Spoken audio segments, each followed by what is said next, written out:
Da Oren. Thank you.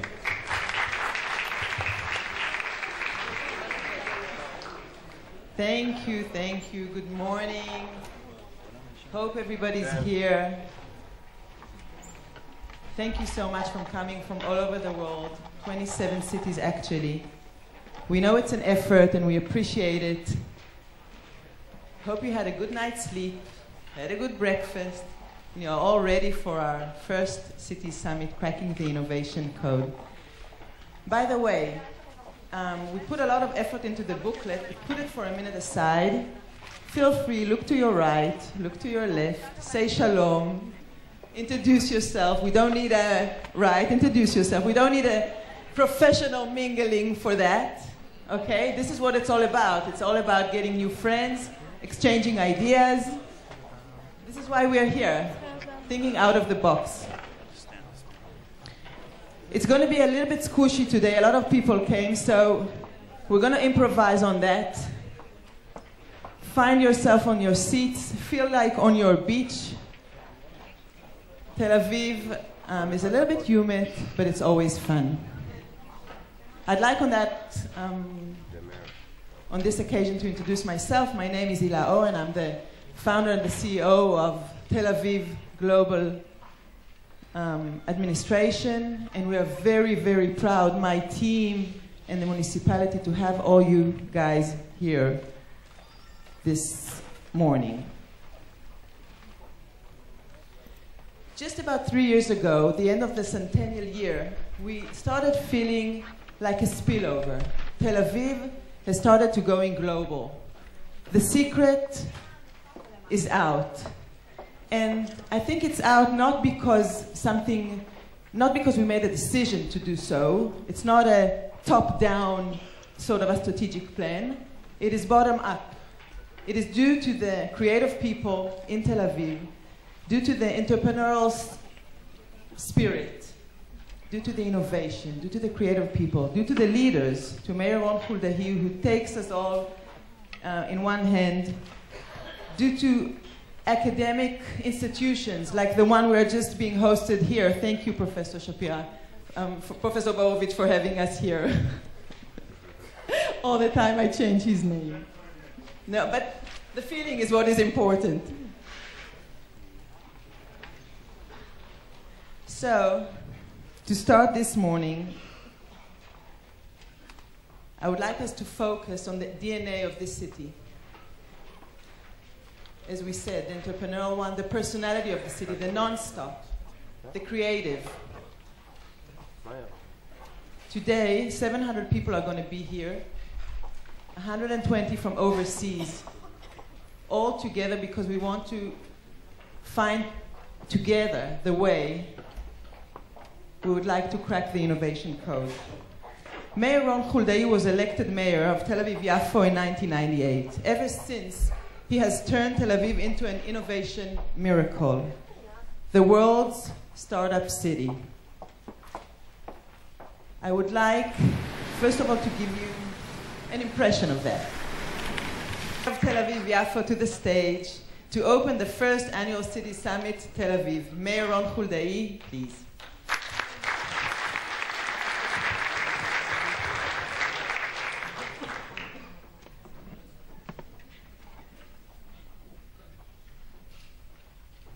Don't worry. You hear me? Yes. So, as you see, I put on my pants this morning. There is a word in Yiddish, naches.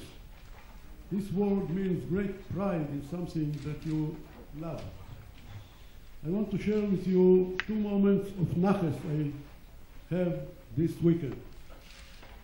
One is this conference here in this academic college that 10 years ago it was empty, deserted land. And the second, on Friday, the Wall Street Journal declared the top 3 most innovative cities in the world: New York, Medellin, and Tel Aviv. These are the most innovative cities in the world, and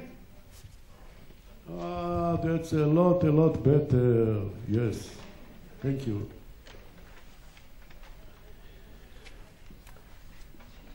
And of course, when you have this kind of event, it's a lot of naches, as I said before. Now, we have to deal with how did Tel Aviv turn out. זה לא נוח לי פה. למה? לא, בסדר. אני אמצא את הדרך בסוף. How did Tel Aviv turn out this way? What makes a regular city an innovation city? אולי אפשר לסדר לי פה איזה משהו? מה? זה מרוב טכנולוגיה, יש בעיה שאין פשוט דסק פשוט. תסגרי את זה ככה, בראבו. You're a very, very, very innovative. Thank you. What did I tell you? So what makes a regular city an innovative city? Tel Aviv, as you know, is a small city, and I like to call it the smallest large city in the world. If you divided London 30 times, you would get Tel Aviv. And still it is one of the most important innovation cities in the world.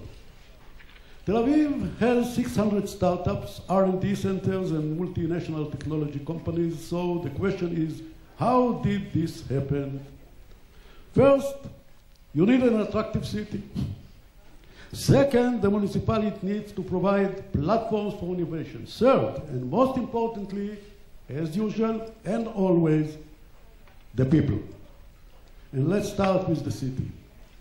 Some people love our beach, some people love our weather, and some focus on our human resources. So when the city has basic qualities, your job as a mayor is easier. But beaches are not enough. It is the people who live by these beaches that makes the city innovative.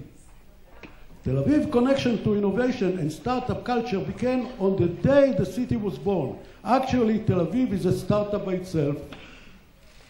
It was founded 103 years ago when 66 families of entrepreneurs decided to build a city near the beach. They dreamed of a garden city in a place that had no water. They dreamed of a city of the future in the homeland of the past. It was classic startup, big dreams, but small chances. Surprisingly and luckily, they succeeded. The founder of Tel Aviv were just like a Tel Avivian entrepreneurs today. They had a vision and were not afraid of obstacles. Tel Aviv's startup character explains how this city developed. Only innovators could build a national theater before there was a nation. Only innovators could open a museum in the mayor's living room. And only innovators could decide to speak a language that had been dead for 2,000 years. They built a school called Herzliya Hebrew Gymnasium, which they named after the Theodor Herzl, the founder of the national movement. Everyone in this school had to listen, to teach and study in Hebrew. Soon, everybody followed. My friend, as you can see, I love my city. I was born here, but I have innovation in my blood. My parents created one of Israel's most important startups, the kibbutz. They were pioneers. They built a collective farm and were teachers. As a young man, I enlisted to the Air Force. I served 26 years as a combat pilot and always wanted to follow the footsteps of my parents. When I retired as Brigadier General, I turned to the public education and asked to be a teacher. But I did not have qualifications to be a teacher, so what do? In a city of innovators, when you are not good enough to be a teacher, they make me as a headmaster of the school. And what was the school? That's right, the Herzliya Hebrew Gymnasium. After 6 years at the school, I decided to run for a mayor. In a way, the mayor of Tel Aviv is like director of world's largest startup. Like in startup, we put main focus on diversity and pluralism. And we create platforms for these diverse people to create. So when some young Tel Avivian asked to put a huge duck above my office, we said, yes. When others asked to paint our water leads, we said, why not? When it got too hot this summer, we put a huge fan in our main square. And now that it's cool, our residents are making sweaters for the trees. Innovation is also a part of the municipality's work. When we have urban challenges, we use innovation to solve them. For example, 10 years ago, this city was declared a World Heritage Site by UNESCO. We needed to find a way to renovate hundreds of buildings, in the matter of fact, thousands of buildings, without creating an urban or municipal budget, the burden on the municipal budget. So we came up with financial incentives for property owners. Many cities around the world have incentives, but ours are unique. In Tel Aviv, you can buy and sell these incentives. We created a totally new urban marketplace, a marketplace of virtual incentives, and this is innovation. Another example of our northern part, which is currently empty. When we sat down to plan this area, we realized that our city center works well. So we said to ourselves, why invent something new? We'll just duplicate what already works. So we are creating a second Tel Aviv based on plans that were drawn 80 years ago. Here is the final example. In this country, we lack efficient public transportation. The roads are packed, so we decided to create another level of transportation using a system that was developed by NASA. Soon we will start testing air cars on electric poles, and this is innovation. Our innovative policies encourage the lifestyle of young people. As a result, Tel Aviv is a city that young people come to for fun. We have 1,748 pubs and bars, one for every 200 residents. But more importantly, it is a city that young people want to live in. In the last 14 years, the number of young people in Tel Aviv doubled. Today, 1 of every 3 Tel Avivians is between the age of 18 and 35. This is dramatic. This is our secret. Today, we are setting an ambitious goal. We want to leverage our ecosystem to become a Silicon Valley, not only for Israelis, but for people from around the world. We are leading a process with the government to create startup visas. We want to see international entrepreneurs starting their company in Tel Aviv. A second campaign is to double the number of international students studying in Tel Aviv area. We are working with the local tech community to make their work easier. More working spaces, more conferences, more events. So, as I said before, it is a city. If the city is fun and the municipality does not interfere, the innovative people will come. So, to conclude, we welcome you to be part of our vision. And if I may conclude with a small request, go into the Wall Street Journal's website. Vote for Tel Aviv as the #1 innovative city in the world. And don't tell Mayor Bloomberg that I asked. Thank you.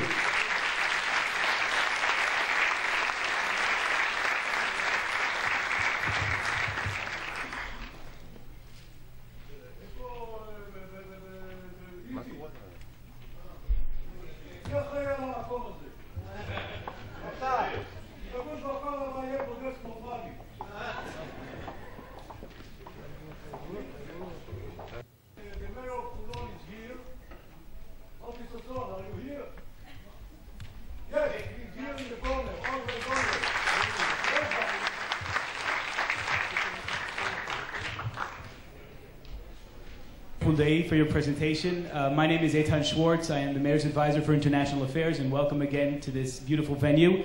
The next two speakers are very special guests who have come specifically for this conference. The first one will be Mr. Scott Siff. Mr. Siff is the CEO of BAV, a very, very, very innovative and important company that does research about brands. He will explain all about this and about the incredible positioning that Tel Aviv has been experiencing globally over the past few years. He will be followed by Dr. Solomon, Dieter Solomon, the mayor of Freiburg, who will also present a different perspective on innovation in cities. So, Mr. Siff, welcome.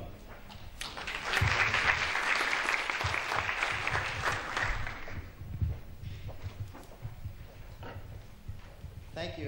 It's a great honor to be here, especially to be speaking right after one of the world's now legendary mayors. I'm very proud to be here.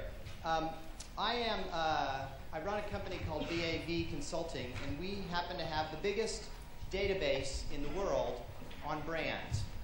We have 50,000 brands, including companies mostly, but cities, countries, people. And so it's a giant treasure trove of data, and we're always mining that data to figure out what's going on. Over the last few years, we've been noticing, because of some of our clients, that trust in financial brands was going down. Not hugely unexpected, although the size of the decline has been amazing, and also the length of time it's been going on. You can see that it started in the first Bush recession.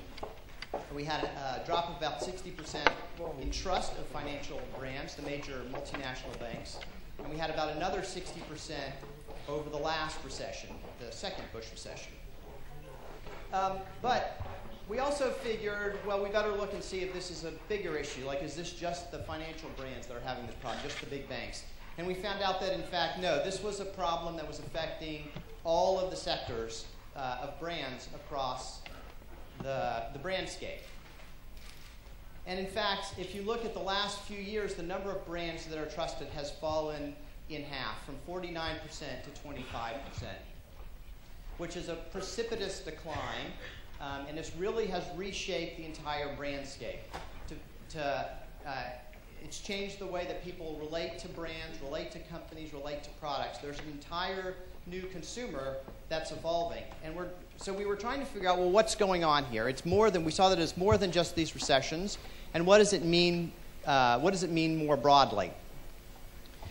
At the same time, we found, well, maybe trust isn't that important. But in fact, we found the opposite in our data, that in fact, in recent years, trust has become twice as important, almost, as it has been in previous years, partly because it's in such short supply that if you are trusted as a brand, it's even more important to you than it was before.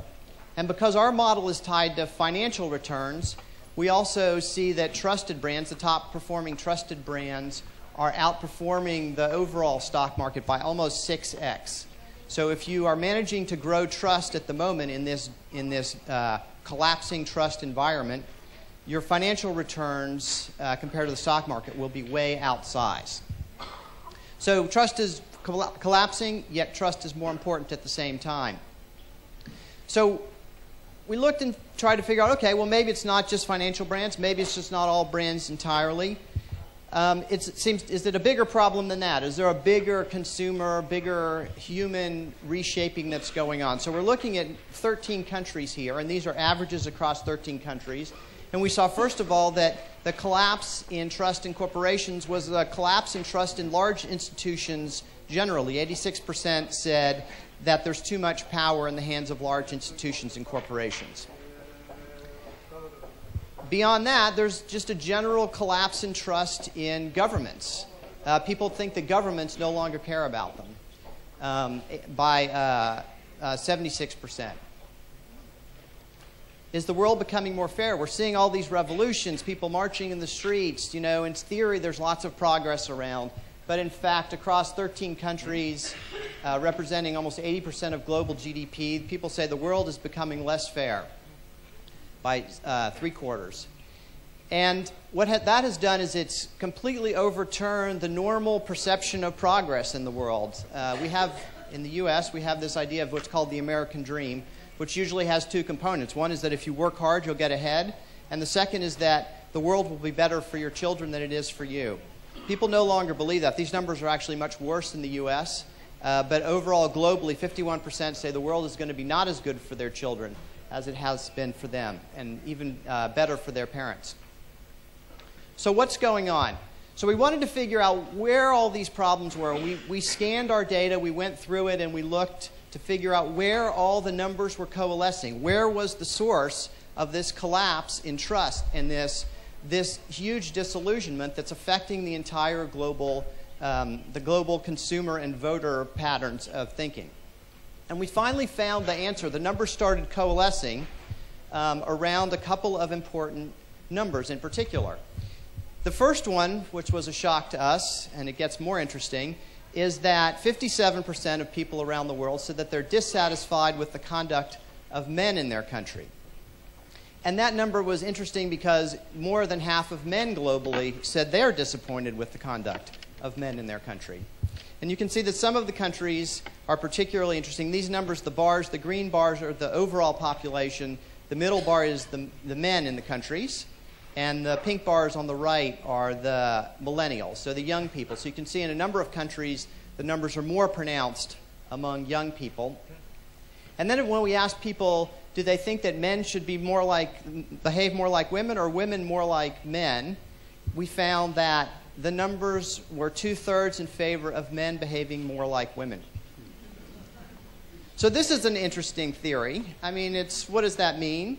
And so we wanted to explore that. There's a very interesting headline finding, but we wanted to get behind that number. So we went back into the field on a massive survey. We talked to 64,000 people in 13 countries all over the world to figure out what does it mean that people want men to behave more like women. We split the sample of 64,000 people into two groups. The first group of 32,000, we ran through a battery of 125 adjectives, of attributes, and asked whether those attributes were more male or more female. And so we were able then to split these human characteristics into three groups, male, female, and sort of in the middle. Then we took the other half of the sample, the other 32,000 people, and we asked them on the issues of leadership, success, morality, which we call the four virtues, which of those traits that we now knew were male and female, which of those traits better predicted each of those, what we called these four virtues. And here's what we found. When you looked at leadership, what you'll see here is the higher up vertically you are, the more this correlates, the more these predict leadership. The more people are looking for those particular traits in leaders. And as you go from the far left is more masculine adjectives to the far right is the more feminine adjectives. And you can see that there's a positive slope to the line. So on leadership, you can see that people, the more feminine of the adjectives were the ones that were most looked for in leaders. And you can sort of just tie back to what we talked about at the beginning. You can look at some of these. The highest predicting ones like expressive, flexible, are those ones that you think of as characterizing your boss and your country's leaders today? I think the answer in general is probably not. You get the more on the male side of analytical, independent, and proud. And so we see that these are working in the opposite direction. I can say coming out of the throes of $2 billion of advertising in the American presidential election, we know which side of the ledger our candidates are on at the moment for the most part. More interesting, when you look at morality, so what is a moral person? Same line, you'll notice the slope now is a little steeper, which means that the feminine virtues, the feminine attitudes and values are even more predictive of what people are looking for in what they consider to be moral. Again, at the far right, in the top, you see loyal, sympathetic, empathetic, patient, selfless. Those are the traits that they think of as moral. The other interesting thing about this line is that the left side, where the male traits are actually negatively predicted. Same on happiness. Again, the slope gets even sharper there, more predictive female virtues of what is called happiness. Now, just to think of whether this is irrelevant or not, we looked at the countries that are the most balanced on these virtues, and it turns out that they rated their countries on the same adjectives. The more balanced the countries were, the higher their GDP per capita was. Very interesting. The ones that have the most balanced male-female virtues. And maybe more importantly, perhaps, is that on the Gallup Quality of Life Index, the more female they were, the higher their quality of life, their sort of higher collective happiness they were. So what does that mean? There are sort of a few lessons to take away. The first is being practical is more important than sticking to your ideologies. People are tired of people just sticking to ideologies in the face of getting something done. They want people to be practical. Second, it'd be nice if there were more women in leadership positions. They want to see a more balanced look to their government, more balanced look to their corporations. They want to hear that the government are listening to people rather than just talking at people. So they want a dialogue. They want an interactive government. Everybody's interactive in everything they do in social media. They want their government to behave the same way. And they want the government to stop looking just at economic indicators. There's a broader bucket of indicators that they want them to focus on. 80% think that happiness is a more important measure of success than just money. And the last one, sort of your charge for the day, is that there's a general perception that the local governments are better able to solve problems than the national governments, that they're more in touch with the local needs, and they tend to have a more balanced approach to solving problems. And so now I sort of give that to you to solve for the rest of the day.